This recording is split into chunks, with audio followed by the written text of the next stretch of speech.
Welcome to Grand Plans. We're into, episode 5 of season 3.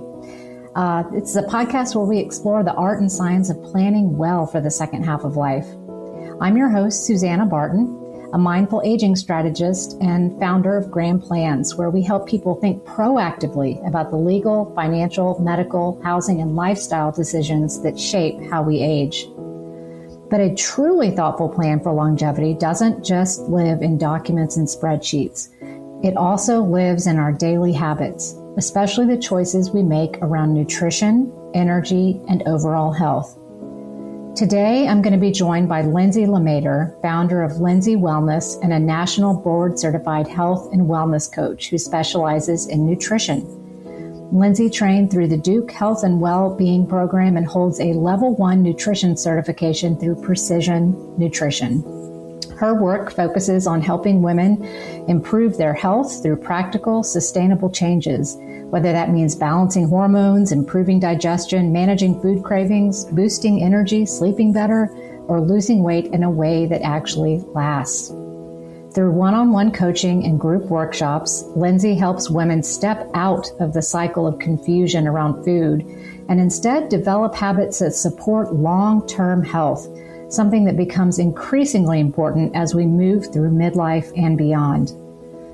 Today, we're talking about the connection between nutrition, hormones, energy, and aging well, and how small, sustainable shifts in how we eat can dramatically change how we feel.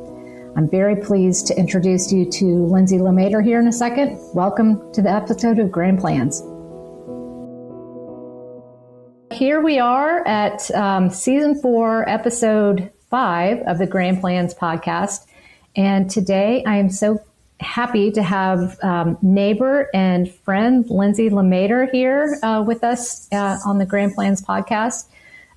She is the founder of Lindsey Wellness and is a national board-certified health and wellness coach who specializes in nutrition. So, Lindsey, welcome to the Grand Plans podcast. I'm glad you're here. Tell us about what you do.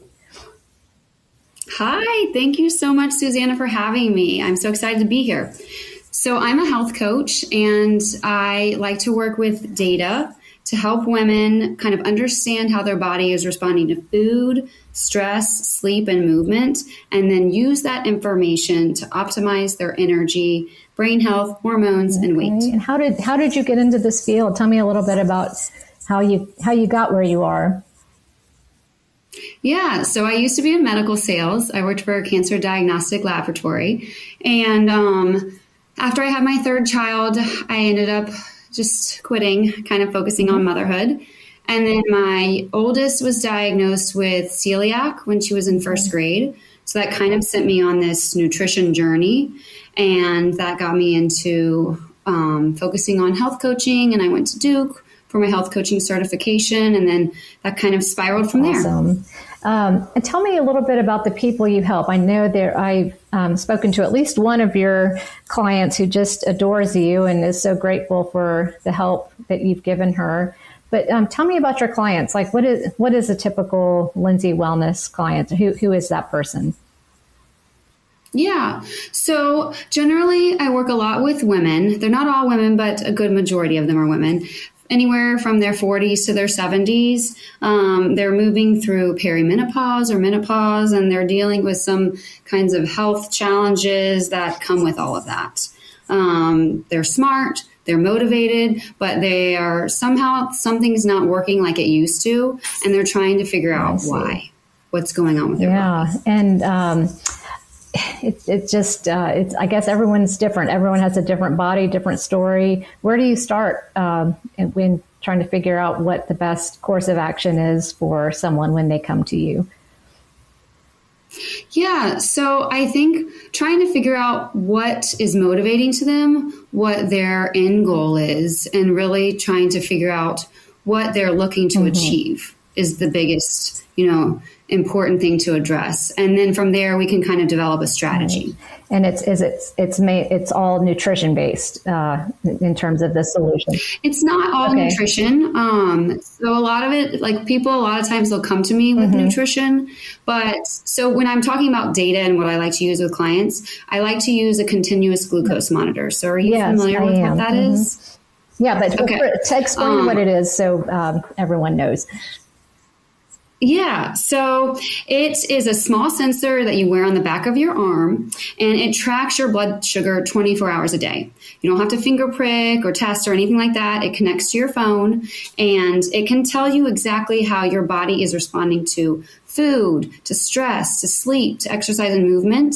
And so blood sugar is so important for our metabolic health that it's not just nutrition that plays a role in that. So you could be wearing your CGM and be having a very stressful meeting and see your glucose shoot up with no food at all. Yeah. And I guess people don't know that or what's causing it until they are knowledgeable.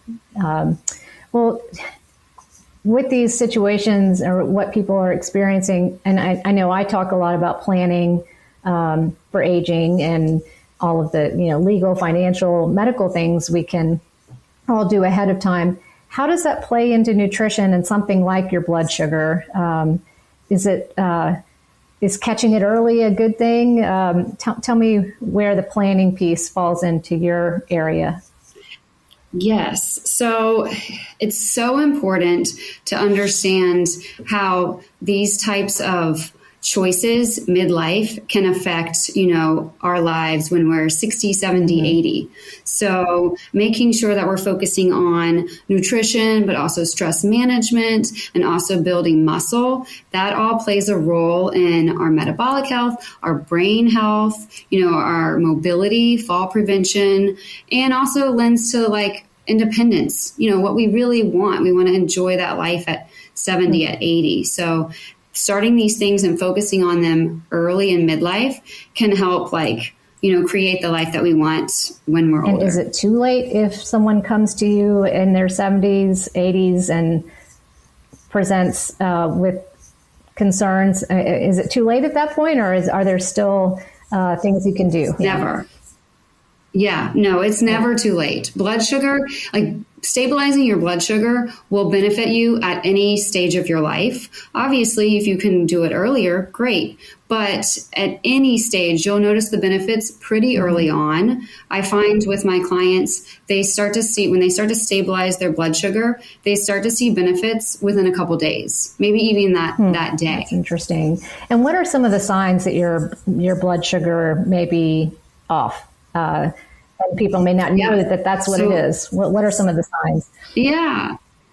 So low energy, especially if you're having that crash, that 3 p.m. crash, that's a big sign. Brain fog. Those are two really big ones. I feel like that people notice that blood sugar really helps. Stabilizing blood sugar is very helpful for those two things. And so common though. It's, a lot of people get tired, after lunch and, want to take a nap or brain fog. Oh my gosh, that's such a common thing. I feel like, especially in women in our age and stage. But at what point does it become something to be concerned about, where they might reach out to you for direction? Yeah. So, especially with perimenopause and menopause, stabilizing your blood sugar is really important for, hot flashes, mood swings, but also the insulin sensitivity piece of it. And it's really important to focus on blood sugar stability, for just mental health, So a lot of people don't realize, when they're dealing with that crash, that 3 p.m. crash, they're probably either reaching for caffeine or maybe reaching for a candy bar or something to help get their energy back up. But those two things might not be working for them as far as sleep. So that caffeine might be affecting their sleep later in the evening. Yeah. So it's kind of getting people to look at what they're eating or drinking or how their daily behaviors and kind of, I guess, tweaking it to to what's right for them. Yeah. Yeah. I'm not big on changing everything all at once. I think it's super important to take things slow and to build healthy, sustainable habits, not kind of like just follow a diet for 30 days and then you're set. This is really about a lifestyle change and realizing what works best for you. So, what works better for you might not be great for me. Yeah. What are some other common things that people can look out for as maybe a beige or red flag that something is, may be concerning and may be able to be tweaked to give them a better quality of life or better wellness? Yeah. Well, building muscle in your 40s and 50s is really important for that longevity piece. So starting some kind of weight-bearing exercise is really important. Walking is considered a weight-bearing exercise. If that's, the first place that you want to start, that's great. But just doing something consistently will help build that momentum that you need. Yeah. And, in the study of aging, we learned that, longevity and I guess aging successly can mean different things to different people, but there are different ways to age. And so there's the biological piece, the social piece, all these things. And it sounds like a lot of what you do fits into some of those categories of aging well. I hope so. For my business, I really focus a lot on nutrition, but also stress management, exercise and movement, and sleep. Like those are kind of the 4 categories that I really like to focus on, because if you make small little tweaks in those, you can see big impacts in your life. And you don't have to overhaul your whole life. It's just some small tweaks here and there. Yeah, and we talk a lot in my area about things like lifting weights and walking as being so important so that you can continue to do those things as you age. And, frailty is a big cause of illness and bigger problems as we age too. So it's really a holistic approach. And it sounds like that's what you're doing, is looking at the whole person and where you can modify and apply different things to your life to be more well, so that you can age with wellness. Yeah, for sure. Living your best life at whatever age you are and whatever that looks like for you. I like to ask them, what does aging well look like for you? How do you want to show up for your grandkids when you're 70, when you're 80? What does that look like for you and your family? Yeah, and I imagine that's different for everybody. Can you tell me about some success stories or people who have come to you with, with some concerns and then found a better lifestyle afterward? Yeah. So I had a client, she's in her 70s, and she was on the edge of that pre-diabetes. So she was scared about getting diabetes, and it runs in her family. But beyond that, it wasn't just, the diagnosis. She was also feeling like she was losing her quality of life. And the things that made her feel like herself were kind of just slipping away. And she just didn't have the energy for it. So every afternoon she would take a nap, and she really just thought, this is aging. This is what it looks like now, So she came to me, we put her on a CGM, and we learned that her healthy foods were really kind of sending her on this blood sugar roller coaster. So we dialed in and we made sure that we kind of stabilized her blood sugar with small tweaks and timing. And what happened was these small adjustments helped kind of smooth out her blood sugar, and her daily nap kind of just disappeared. She didn't need it anymore. So something that she kind of accepted that was normal, it turned out to be reversible. That's fascinating. And so through all of that, she ended up also losing 20 pounds without even trying. And that's just from addressing root cause. And then from there, I got her to start strength training. And that's so important because, building muscle in your 70s helps with so much, but also fall prevention, which is something she was concerned about. So she kind of has all these new tools now, and she's living a great quality of life. Fantastic. And is that a typical client? Is it someone like this client? For one in their 70s, yeah, I would say so. Not everyone wants to do strength training right away. Sometimes it takes some time. And I might have clients that don't want to include strength training, and that's okay as long as we're getting them walking. Well, let's keep going down a little bit about the benefits of this example client.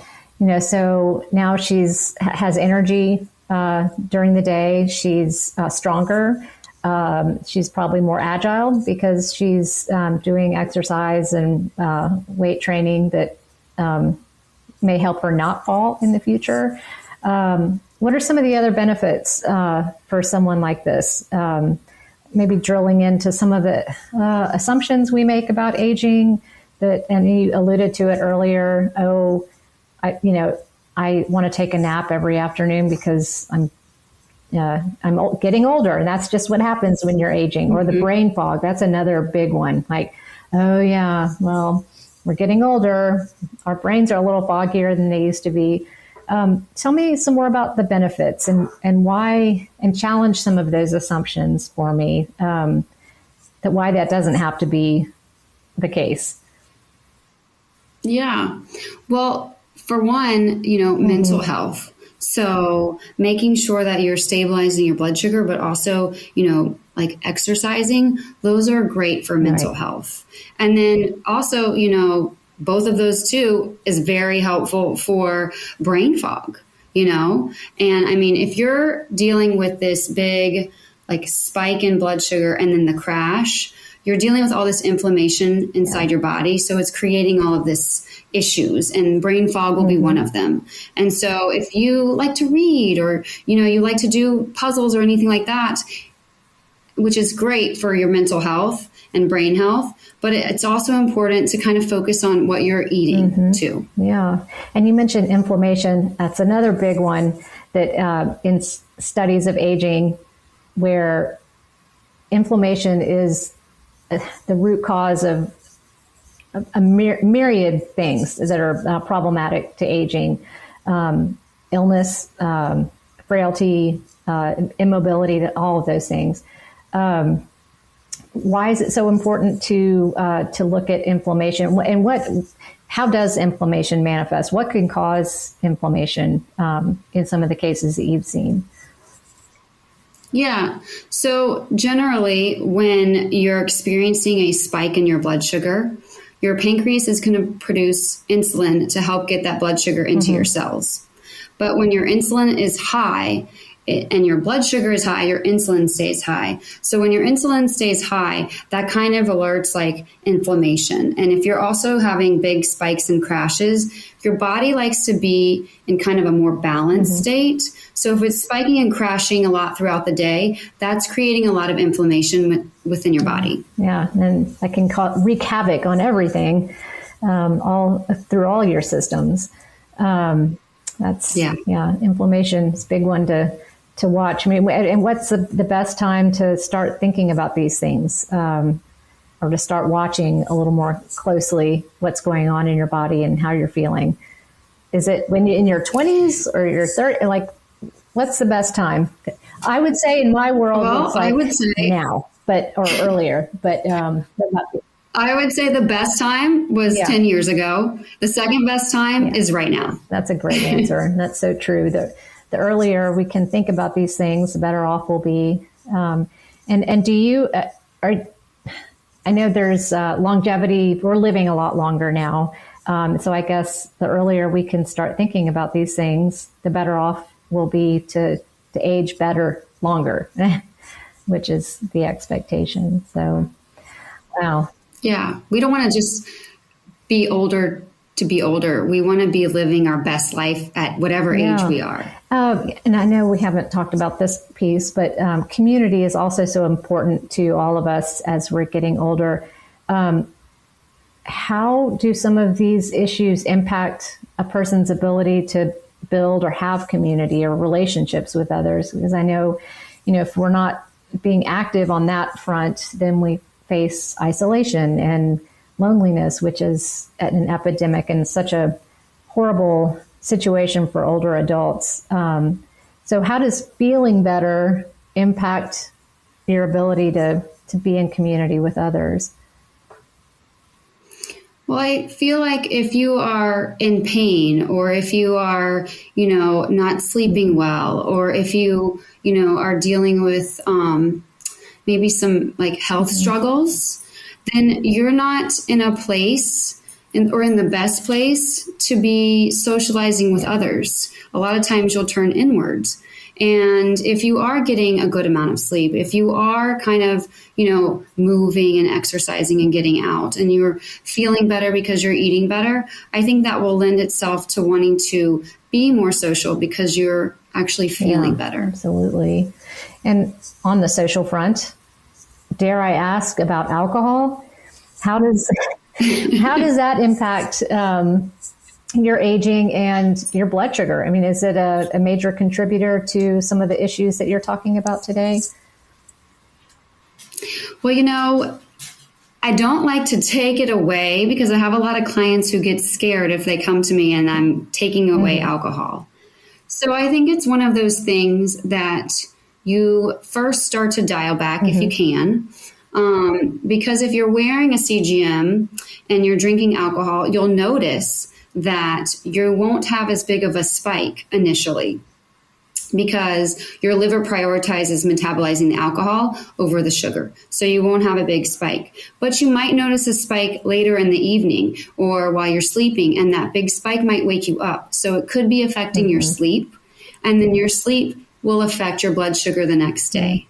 So if you have not slept well, even one night of bad sleep can affect your blood sugar. And so, the next day, if you didn't sleep well, whatever you ate, whatever you normally eat, and normally you have a normal response, you may have a much larger response because you aren't well rested. Yeah, and that sleep and alcohol's effect on sleep is a big thing that I hear a lot of just from friends. Like, oh, I am turning it down on the alcohol because I want to sleep better. And that seems to be the general consensus is, got to watch it now, as in the 50s and up.